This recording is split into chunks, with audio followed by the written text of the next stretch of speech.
special mention lang natin dahil fanboy na ay yung Iala versus Pegulat. So, it was very, it was very, congrats. Anong masasabi mo nga pala? Dahil, di pa natapusin.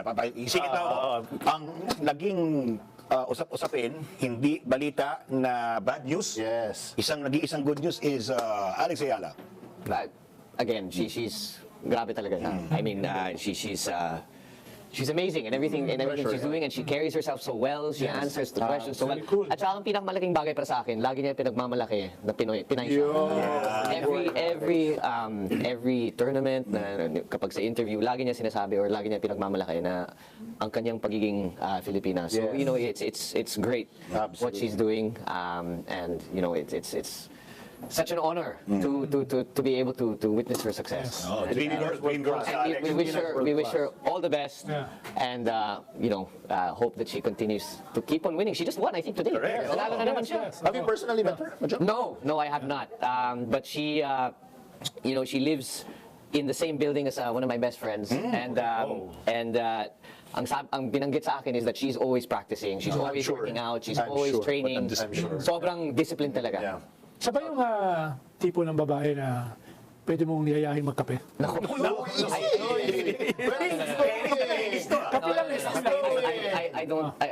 I don't want to take away from correct. Wag natin dalhin dun. I think we just have to focus on her success, and you know, ang kanyang ginagawa ngayon. And everything that she's bringing pride. Bringing pride to the Philippines. Totoong unity, ika nga. Pero parang Manny Pacquiao 2.0. Parang Manny Pacquiao 2.0. Pero wala pang goal si Pacquiao, ano? Pero hindi pa tapos si Prop, ha? Napansin niyo ba sa Pilipinas, ang mga sports heroes natin, mga sports heroes ginagawa ng mall? Ano? Tinan mo si Muhammad Ali, naging Ali Mall. Ali Mall. Oh, si Alex. Juan Iala. Ayun. Pero wala ka naman Grabe yung Tito Joe. Tuloy na. Sige na. Prop, tuloy mo. Ano survey? May isa pang lumabas recently yung Octa Research about presidential preference. Na kung ngayon sila boboto, sino yung pipiliin nila. That was, This was a matchup na one-on-one, and lumabas na, although, well, nangunguna si Vice President Sara Duterte, 43%, versus kay Mayor Leni Robredo, 34%. That's a 9. It's a 9 percentage points, yes. And margin of error is? 3%. So that could potentially be 6 actually. Could be 6. Pero ang napansin natin is yung pink do sa political map, sa heat map, is predominantly nasa Luzon. Of course.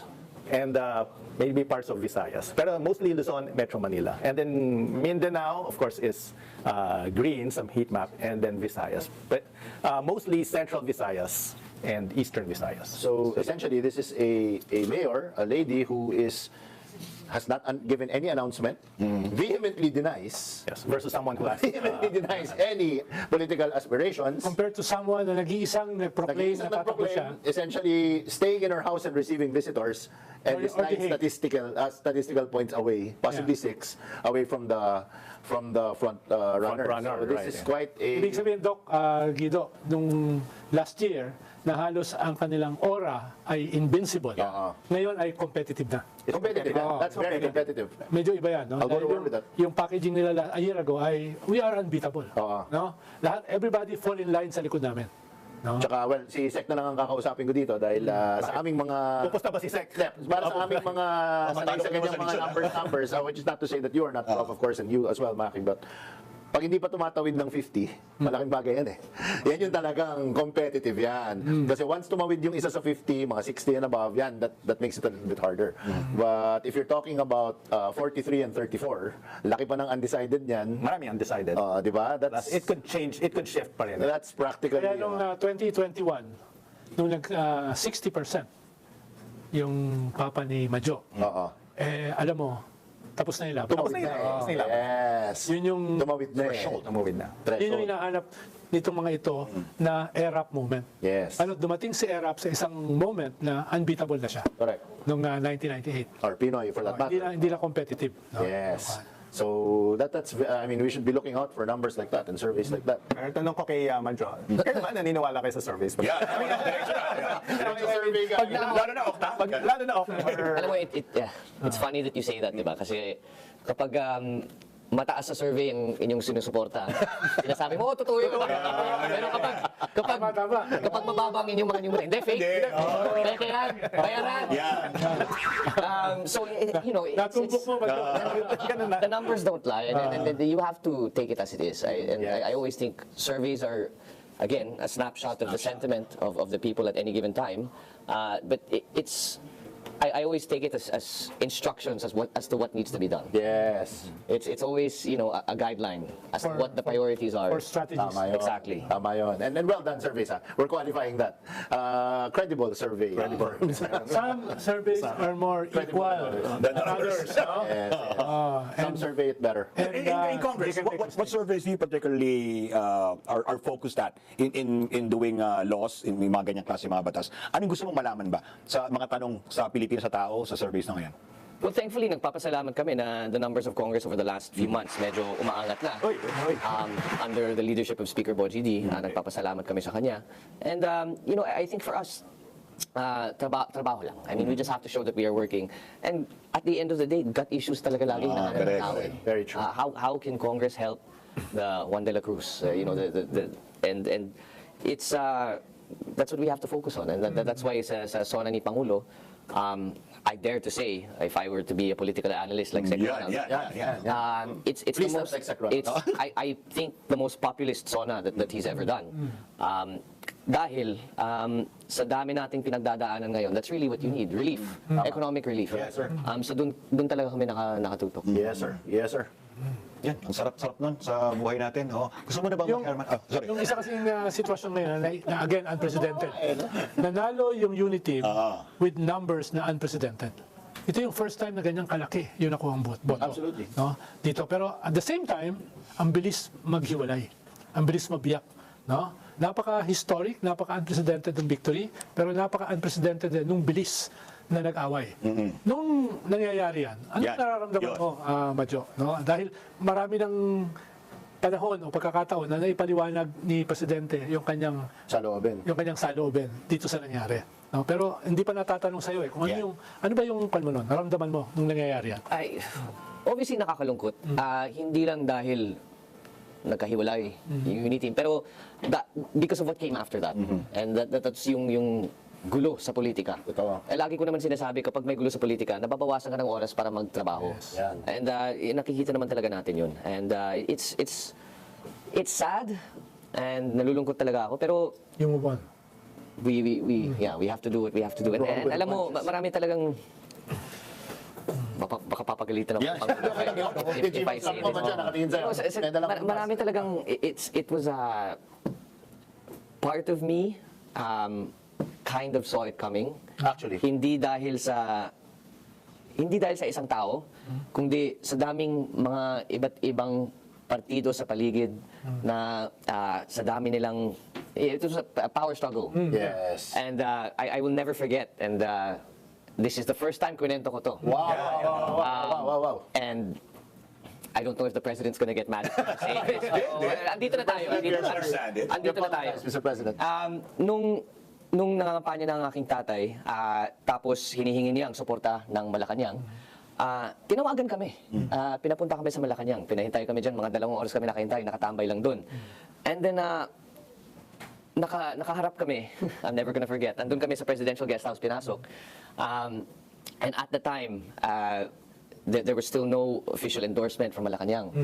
And Bumabanat pa ngayon Presidente. exactly. And so we were supposed to meet the president at the time, but instead hinarap kami sa 3 tao. Hindi ko na lang babanggitin kung sino.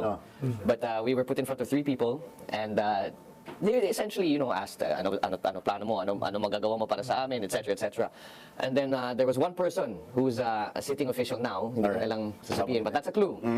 He's a sitting official now. And sinabi niya kay Pangulo na, sige, suportahan ka namin on the condition that kami yung mamimili ng ES, kami mamimili ng Speaker, kami mamimili ng Senate President, kami mamimili ng Secretary, basta marami silang hiningi. I can imagine them saying, And then when we left the palace, tumingin tatay ko sa akin. Alam mo, kulang na lang papatayin na nila ako. So that's there was a lot at play. There was a lot at play, and there were many people who I guess we're vying to take power away, I suppose. Yes. So PRTV at DCMM, you just got your new supercut of the day. That 1,000 new supercuts That is come out of that. Ano, I'm sorry, Mr. President. very existential Please yung don't get battle. mad at me. Diba, medyo very existential yung battle na yun. Diba? Very existential. Kaya mahalaga yung sinabi mo na from the start ay hindi naman talaga solid yung unity na ideological. No? Dahil may iba-ibang interest at play. I will let you take. Ikaw yung political analyst. Papabayaan nyo lang kita. Ay, nako. Ano? Ito galing sa ano? Live viewers again. Galing kay Jamie Fox. Grabe, 12K ang live viewers. Sandro effect. Sabi naman ni Si Secro ng unit. Actually, yung tanong mo kay Sek, Sabi naman ni Nida, so humble Cong, and sabi ni Sedo, ang intellect ng sagot ni Sandro may on point at may sense. From our live viewers yan. Okay. Ino pa ba naman yan doon sa Pac City? Hindi ko nagsabi sa iyo. May comparison eh. May comment ba si Majong? Pumunta na tayo sa Urban God! Talagang Walang putol, walang budol. Alan Herman sa Herman Cut. Herman Cut. nagkakapawisan na dito sa set. Mga alaskadora at alaskadora. Sino rito ang nag-reimburse na sa opisina? O naging class treasurer? O event organizer? O kahit inutusan lang bumili ng pagkain para sa barkada gamit ang perang iniabot sa'yo?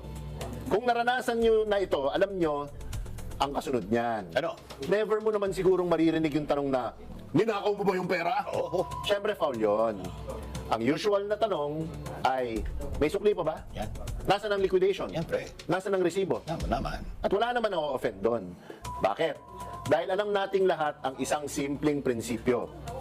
Kapag hindi mo pera ang hawak mo, may obligasyon kang ipakita kung paano mo ito ginastos. Napakasimple. Simple as that. Pero napansin ko, maraming nalilito rito nitong nakaraang linggo. Paulit-ulit kong naririnig yung argumento na innocent until proven guilty. Tama naman. Isa yun sa pinakamahalagang prinsipyo ng batas. The burden of proof lies with the accuser, not the one who denies. And for Sec Ronald, I will even speak in Latin. Latin. Onus probandi. Yan. Ang ganda pakinggan. The burden of proof. Pero minsan, mas mahalaga ang tanong kaysa sagot. Dahil bago mo malaman kung sinong may burden, kailangan mo munang malaman kung ano ang tanong. Halimbawa, Sige nga. kayo dito, halimbawa, Sige nga. nawalan ka ng 10,000 sa bahay. Tinuro mo ang driver mo at sinabing siya ang kumuha. Ikaw ang kumuha ng 10,000 ko. Sino ang may burden of proof? Siyempre ikaw. Ikaw ang kailangan magpakita ng ebidensya. Pero balikan natin yung senaryo. Ikaw mismo ang nagbigay sa driver mo ng 10,000 pesos. Inutusan mo siyang bumili ng cake at bulaklak para sa nililigawan mo. Secret admirer operation. Pinapirma mo yung driver mo ng voucher. May witness. May records na tinanggap niya yung 10,000 pesos. Pagbalik niya, excited ka. Siyempre, hindi mo naman pwedeng tawagan yung nililigawan mo dahil secret admirer ka nga di ba? So, tinanong mo yung driver mo. Patingin ng picture ng bulaklak at cake na binili mo. Walang picture. May sukli ba? Meron? Naubos lahat. Nasaan ang resibo? Meron ba? Wala. Anong bakery? Saan nga? Secret. Anong flower shop? Ano? Ayoko sabihin. Sino tumanggap? Sino ba? Basta. Tapos biglang sasabihin niya sa'yo, Hoy, the burden of proof, ikaw ang magpatunay na ibinulsa ko yung pera. Tama ba yon? May sense ba yon? Balikan natin, kapag ang tanong ay, kinuha mo ba yung pera, ang nag-aakusa ang may burden of proof. Pero kapag ang tanong ay, saan mo ginastos yung perang tinanggap mo, at ang tanong ay, bakit nagriring ang telepono ni Ronald Llamas, ang tumanggap ang may burden na mag-account. Hindi ito tungkol sa pag-akalang guilty ka. Hindi ito tungkol sa paglabag sa constitutional rights. Hindi ito tungkol sa pagbaliktad ng presumption of innocence. Ito ay tungkol sa accountability. Tandaan natin, hindi pare-pareho ang lahat ng burden. May burden to accuse. May burden to defend. Ano pa? Pero meron din burden to account. Kaya kapag may nagsabing, hindi ninyo mapapatunayang ninakaw ang pera, prove it! Prove na ninakaw ang pera! Mali yung tanong. Dahil ang mas mahalagang tanong ay, kung maayos ginastos ang pera ng publiko, bakit walang may pakitang accounting? Kapag pera ng bayan ang hawak mo, hindi sapat ang malinis na konsyensya. Kailangan din malinis na accounting. Dahil sa demokrasya, ang tiwala ay hindi hinihingi. Ano? Ito ay nililiquidate. Yun! Ang ganda ng background music ko, brother. Parang soko. Para natatakot ako sa soko. Parang kilala ko yung binabanat. Sino, sir? Explaining the Burden of proof. funding. Scholarly. I'm just trying to make myself more clever than I am. Look like. Kaya nga nariringan ng telepono sa gitna ng chat di ba? Yung tawag ganyan, yung tawag ganyan. Kami nagpadala ng stars. Galing kay RJ, 599 pounds. Sabi niya, Baka kaklase ni 5.99 pa. Hindi yun. Ayusin mo, Dok. Sabi niya, FYI, namimigay si Sandro ng financial assistance sa mga indigent students ng Ilocos Norte, kahit hindi niya ka-distrito. So yun, nagpapasalamat kaya nagpadala ng stars. That had to be said because I don't think it's Majo's personality to be the one to say it himself. Humble nga daw. Great job, sir. So yun lang. Anyway, So yun lang. about kay Herman ka. About your Nasa Herman mandato lang naman yan. Nasa mandato. Kasi nakakainis di ba? Sek, I'm sure nababasa mo sa feed mo yan, di ba? Yung burden of proof. Patunayan ninyo na winaldas yung pera. It's up to you. The burden is upon the accuser. Hindi Meron ng burden of accountability. Even under the law, tinanggap mo Tinanggap mo yung pera. Pag hindi ka nag-liquidate, ang presumption doon ng COA, ginastos mo para sa personal use. At hindi batas yan. Yan Hindi ay ka common nakapag-liquidate sense. Yan ay common sense. Kahit yung tao sa may nagpipishball sa tabi-tabi, maintindihan yan. Ibig sabihin, naghahanap ka ng common sense sa mga senador? Hindi, ganun lang yun eh. Ganun lang yun eh. Parang gusto na yata namumula si Manjo. Namumula. Ganun lang eh. Diretso na natin. Diretso na sa Bardagulan! Tara na, mga mema! Heto na ang Bardagulan! Bawal ang takot. Dapat todo. 30 minutes Bardagulan. Hindi naman. Yeah. Hindi, nabanggit natin kanina. Yeah. Ito yung one of the few times sa ating kasaysayan. One of the few times na nalilift yung spirits natin Yan. dun sa ating sordid day-to-day survival. Tama. Yung may sumulpot na Alex Ialo. Yo. Diba? Good news. Yan, the good news. Napakagaling, Uplifting. napaka-humble, Tama. napaka-patriotic, Tama. diba? Hindi yan kailangan ng PR. No? Hindi yan kailangan. Siya yun katauhan. Tama. No? Parang nangyari lang na napakagaling niya sa tennis. Yes. Pero ang lahat ng pinanggagalingan ng kanyang simbolo ay puso. Yeah. Diba? At yan yung panahon na one of those rare moments na everybody sa ating bansa, kahit walang alam sa tennis, no, ay nakaka-relate Tama. to someone much bigger than us. Yes. Yan yun Pero habang nangyayari yan, meron din nangyayari sa Senado. Meron din nangyayari. Meron kang isang senador na ang lakas ng loob na tawagin yung sarili na Ambassador of Jesus Christ. Nitong linggo, tinawag naman yung sarili na neutral. Diba? Sobra naman yun, boss. Sabi nga nung kapatid mo, sobra naman yan, te. Sobra naman yan, te. Wag mo naman. Sobra naman pambubudol yan. Gaslighting. Tatawagin mo yung sarili mo na neutral. Oo. Tapos, yung isa naman, hindi alam kung ano yung liquidation. No? Hindi alam. Sabagay, yung Vice President, iba yung pagkaunawa sa liquidation. Diba? Pero meron ka isang senador, very basic Very basic. No? Daang-daang milyon, di mo na-liquidate. No? Tapos, sasabihin mo, anong pagkakamali? Diba? Paano ka umabot dyan? Paano ka naging senador? Governor ka pa naman dati. Easy. Tapos diba? Tapos pero ka isang senador. Ano? Sino na naman? Tatanungin yung witness kung saan pinanganak, saan nag-aral, anong bundok ang nilakad, nakapunta ba ng farm. Ang labo ng ikot. Ang labo ng ikot, parang yung ikot niya nung nakaraang linggo. No? Natatawagin niya pala yung sarili ng komunista. Diba?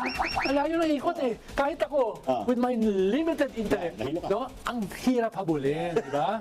Tapos ang conclusion pa niya, kaya walang atake yung NPA sa kanilang anibersaryo.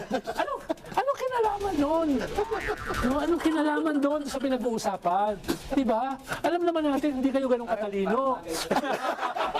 Di ba? Sige, sige, sige. Bibigyan ka lang. Alam naman natin, di ba? Di ba? Alam naman natin na hindi kayo ganun katalino. Pero, no, nahihiya kami para sa inyo eh. Di ba? Konti namang self-awareness. Ay, konti lang.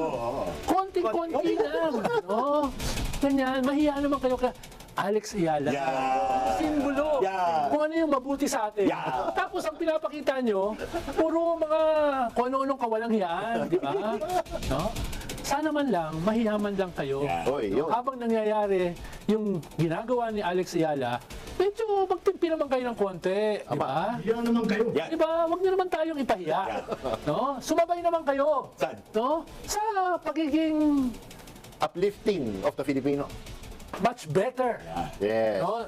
Than ourselves, di ba? Yun yung better version. higher purpose, di ba? Yan. Na yung isang bata kayang ipakita sa buong mundo. Tapos kayo, dito lang eh. Wala pa kayong maipakita na matino, di ba?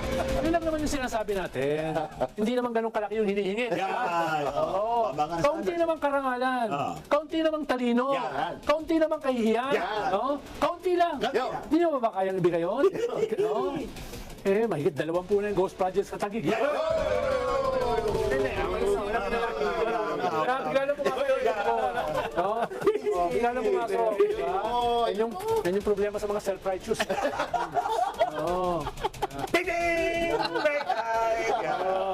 Ay, nako. Pero pinamisan dito sa ano, sa... Pero ito, Sek, Why did I say yes to this? ito, Sek, sa list of attacks ng CPP o 2005, ang sunod 2017. Bakit ganun? Wala nung ano, di ba? So, kinuha ba sa confidential funds yan? Hindi naman yata, di ba? No? 2017 tapos 2021, no? Di ba? Pag narinig ko yung mga stats na yan, alam mo feeling ko? Ano? Napapaupo ako. Bakit ang kasunod na segment ay ang upo ka dito! Usapang pananaw at opinyon. Ating upuan at patulan. Sa Upo at Patola. Sa Upo at Patola. Nagpapass on the phone dito. Wow! Kukuha ko ng inspirasyon, ha? Kukuha ko sa inspirasyon sa binanggit ni Madjo kanina. Yung malapit daw sa puso ng taong bayan. Siyempre. Kaya pag-usapan natin sa ano ay ang serbisyo at sweldo. Yan. Dalawa lang muna ang nais kong puntuhin na pabigat sa mga Pilipino. Serbisyo at sweldo. Bakit ba sa taong bayan palagi ipinapasa ang masakit sa ekonomiya? Ang negosyo ng mga bilyonaryo ang palaging may proteksyon sa gobyerno. Ang systems loss na hindi naman ginamit at napakinabangan ng Pilipino, binabayaran pa rin natin. Parang ilan lang sa ating mga politiko. Systems loss lang kayo kung magserbisyo. Sweldo itinaas ng bahagya, pero pinigilan pa rin ng mga negosyanteng gahaman. Barya lang ito at huwag sabihing lugi kayo. Sa bilyong kinita taon-taon, gusto nyo lang mas malaki pa ang kitain sa susunod na taon. Habang ang manggagawa hindi na makahabol sa taas ng bilihin at taas ng bayarin. Hanggang saan ba ang ganit nyo? Darating ang panahon na aabutin kayo ng teknolohiya o ng pagkabalikhain ng Pilipino at di na kayo kakailanganin. Parang encyclopedia lang o Nokia na inakala na habang buhay sila. Babala ito sa mga kumpanya na pinipiga ang bulsa at pasensya ng bawat pamilyang Pilipino. Hindi araw-araw ay Pasko. Babala rin ito sa mga politiko na magigising din ang mamayan at hindi na kayo iboboto dahil ginagawa nyo lang negosyo ang serbisyo publiko. Yan po ang upot na pala. Na-inspire ako sa sinabi mo kanina. Ng gut issues ang pinagtuunan ngayong zona ng iyong ama. Anong, yan, particular yung sweldo, yung kuryente. Opo. So, anong aasahan talaga ng mga Pilipino? Ito ba yung binanggit sa zona ay maisa sa katuparan at makakakita kami ng resulta? Nasa Kongreso, nasa Kongreso at sa Senado na. I mean, it's time for the legislative to work. The legislature to work. May mga marching orders na si Pangulo. Binanggit niya, yan ang gusto niyang mangyari. Pero kailangan talaga ipasa lahat ng kanyang mga bilin bilang batas. So again, katulad sa sinabi ko kanina, we have to work double time talaga. And not expect the consumers to pick up the slack. Correct. Diba? Correct. Tama na. Pero Hindi naman based talaga nga tama. dyan. Base nga dyan. So, ito, hindi to posisyon ni Madjo. Nililinaw ko lang. Hindi na kailangan. Kinakabahan ako dito. Pag may disclaimer, masarap Hindi na kailangan na magkomento sa sagot. Pero batay dyan, yung zona na yan, napakahalaga nung usapin sa systems loss. Yan. hindi mo ginagamit pero binabayaran mo. Tapos tayo ang pinakamataas ang presyo ng kuryente sa buong rehiyon. Paano papasok ang investors? Paano papasok ang Pacsilica na isang game changer, di ba? Ang pakiusap ko lang sa ibang mga tao sa gobyerno, huwag na nilang kontrahin. May mga nagsalita kasi sa mga nakaupo sa gobyerno, sa energy sector, na sinasabi, hindi daw sila nakonsulta. No? Ibig sabihin, nung pag sinabi nila hindi sila nakonsulta, hindi sila masyadong sang-ayon. Ang pakiusap ko sa kanila, tumahimik na lang sila. Tahimik na lang. Diba? Yun lang. Dahil nasa gobyerno ko eh. Tama. Diba? Tapos kukontrahin mo yung isang napakahalagang sinabi ng pinuno. Correct. Diba? Ikalawa, kakaselebrate lang natin ang 10th anniversary ng Historic Arbitral Award natin. Again, sa pinakamalaking armed forces sa buong mundo. Bigger than the Americans. China. No? Kausap ko yung mga Vietnamese, bilib na bilib sa atin eh. Sila, kaaway nila ang China for 1,000 years eh. Pero bumilib sila sa atin sa tapang natin na magsampa ng kaso. That's something. Diba? So, kailangan din magkaisa yung ating bansa. Hindi pwedeng may section ka ng gobyerno na medyo malambot dun sa ating UNCLOS. Dapat lahat tayo solid dahil the President is the architect of our foreign policy. Pag sinabi ng Presidente, not an inch. Lahat not an inch. Diba? At kung merong kokontra o magdadalawang isip, ang best na gawin niya, mag-resign na lang. Yes. Or tanggalin.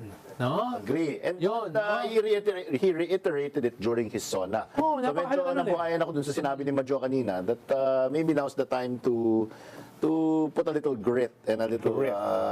a little mustard and ketchup behind. Kaya isang salita, heavy hand. Ako kinaya sa question, Madjo. Ito lang. Kasi kami, matatanda ng mga tito mo. Diba? Ito mga politiko natin, tinatawag na trapo. Paulit-ulit na lang yung cycle ng politika. Ngayon, we see the likes of you, we see the likes of Vico, na parang new generation of politicians. Can we go peacefully? I mean, can we just give you the future? Anong nakikita mong future sa future ng politics natin na hindi na tayo ulit sa cycle na yan? Paano ko to sasagutin? I would not be in public service and I would not be in politics if I did not believe that the Philippines is destined for greater things and that we can always be doing better. And again, nasa mga politiko na ipakita sa taong bayan that we should be doing better and we can be doing better. So to answer your question, I guess, you know, kapag bata ka pa or when you're younger, you still have that sense of idealism, optimism. And I Hindi pa think nakakain ng sistema. as much as possible, I dapat, you know, we should keep that going. And kita mo naman sa Kongreso ngayon, I mean, I think this is the youngest Congress ever. Yes, absolutely. This is the youngest Congress ever, and I see it to be an advantage na maraming mga I don't know, Gen Z ba? No. Youthful dynamism. Yeah, youthful dynamism, because the sense of idealism is still there. And that belief that, you know, we can all collectively make a change. So I think that has to be instilled and that has to stay as one of the foundations of why we are in public service. About doing better. Yan. In relation to sa sinasabi ni Alan at ni Michael, ay isa sa priority bills ng inyong ama, ng ating presidente, ay yung anti-dynasty I knew you bill. were gonna ask me this. Medyo historic na itong Congress ay hindi lang pinakamabata. Ito rin yung Congress na pinakamaraming, in a way, directly or indirectly related sa dynasties. No? You think? Ganun, you think? Well, More so than before? Well, at least itong past 4 years. No? No, but if you look at it collectively in the last 20 years, Well, I'm ngayon, asking this a question because I wasn't. Yeah. Well, yung mga academic institution, yun ang sinasabi nila, like Lasal, Ateneo, na ngayon daw pinakamarami in terms ng studies nila. Yes. So, diyan ang nangyayari itong napakahalagang usapin ng anti-dynasty bill. Ibig sabihin, hindi ganun kadali. Diba? Dahil maraming maapektuhan eh. Tama. How do you navigate that? Na ito yung reality, ito yung maaprubahan, pero at the same time, ito yung pangangailangan. Ito yung utos ng boss na gusto niyang mangyari. How do you navigate that? Lalo na papasok yan sa BICAM. Diba? Papasok yan sa BICAM eh. Tama. Well, okay. Yeah. Ipaghiwalay ko yung tanong na yan in two parts. Oh. Diba? I think with regards to the anti-dynasty bill, lagi ko naman sinasabi, it's no secret, you know, kung saan ako galing, kung sino ako, kung ano man ang aking apelyido. Pero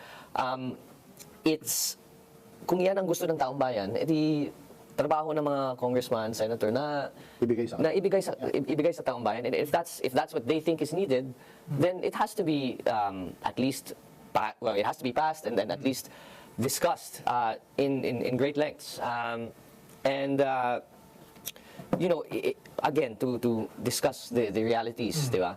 I think maraming nagsasabi na ang version na ipinasa ng lower house ay sobrang watered down, di ba?